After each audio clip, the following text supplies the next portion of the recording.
shortage of plants. That's what, Joe was talking about, is a shortage of plants. So you know how some people are trying to talk about growing fruit indoors? What if we grow tips indoors for our local plug plant producers? That was the thinking. It's all right, you can talk. Would they be clean? Well, yes, they would be clean. That would be the goal. And is there any tissue culture strawberries? Sorry? Is there any tissue culture strawberries? There is. I do it as part of the breeding program to free the plants from viruses. But it can change the phenotype of the plant.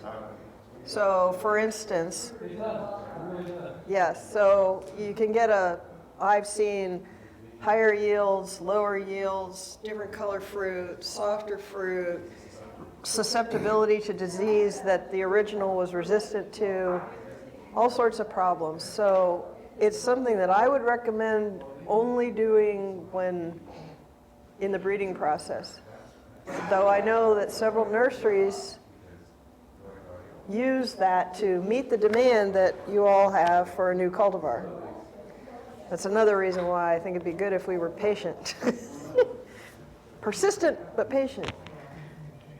So maybe you've heard there's a former chicken farmer in Delaware who's trying to produce tips for our local plug plant producers. This is what inside of a chicken house, a modern chicken house. When he first called me, I imagined something very different. But a modern chicken house is really high-tech and special and expensive.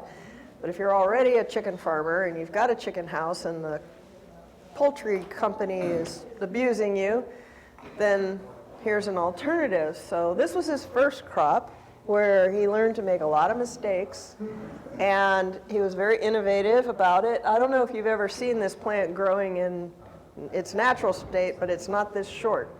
So he's learned to manipulate this plant into doing exactly what he wants. I'm sorry, what was the plant? This is marijuana.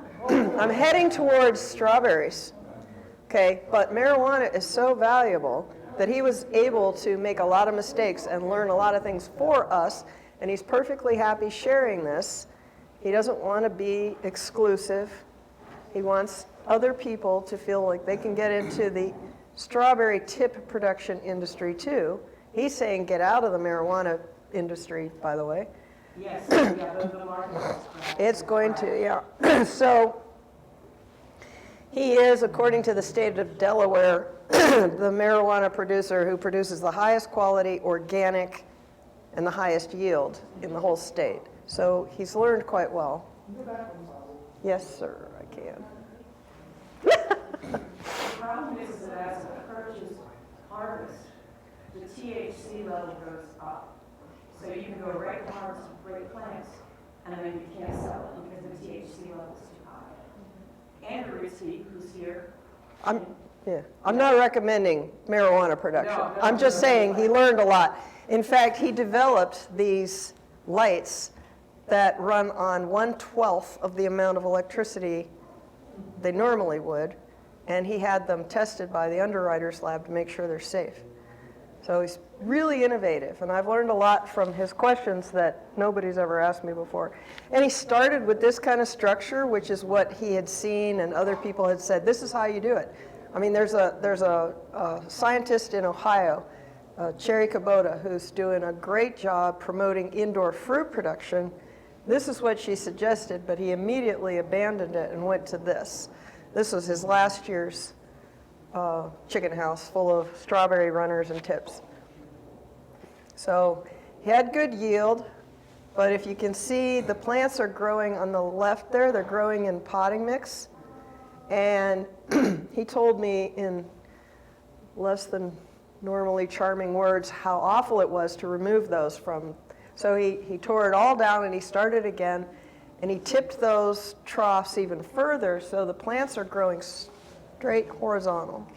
But to keep the soil from falling out, he's got these soup containers that he could buy in large quantities because it's hard to buy just the right size to fit in the troughs from like a greenhouse supply company. And everybody told him, no, you can't do this. You can't. In fact, everybody has told him, you can't. Well, I haven't. But everybody says, you can't do it, you can't do it. No matter what he comes up with, you can't do it. And he does it, and it works. And I like working with somebody who's that different. That's all. I just enjoy it. So he's cut holes in the lids to keep the soil in.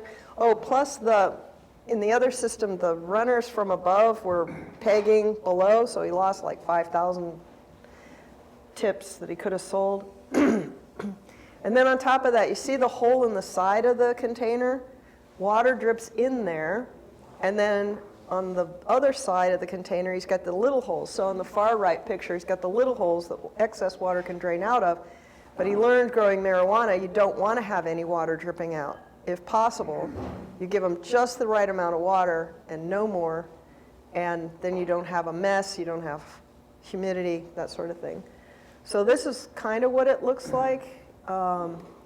This is every other trough being filled with plants. This is lumina that he's propagating in large numbers for me. This is a close-up so you can see how the little dripper goes right into that hole. And he also tried shoving a solid piece of fertilizer in there. He's not happy with how it worked. And he also says each cultivar has different needs. He finally found a level of nitrogen that's too high for Chandler. I don't know that anybody's done that. Okay. Is it time? Almost. Okay. This green is the color of the jacket of the woman who's holding the plants. There wasn't algae in there. But he tried 2 different potting mix, and because he used these clear containers, he's able to see the results on the health of the root system. But again, everybody told him, you can't do this. So I just love that. He's talking to the wrong people. Yeah, well, he doesn't talk to anybody anymore unless I tell him it's okay. He's talking to the wrong people. I mean, there's an entire orchid industry that's built on clear pots. Excellent. And it's, yeah, I mean, Great. billions of orchids are sold in clear pots. So I'm like, Yeah. he's talking to the wrong people.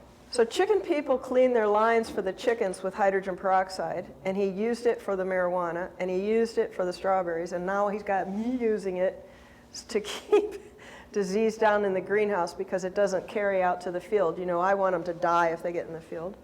And he uses suff oil for powdery mildew, but in the marijuana, he can't use that. He uses the millstop, the carbon and potassium carbonate, that's it.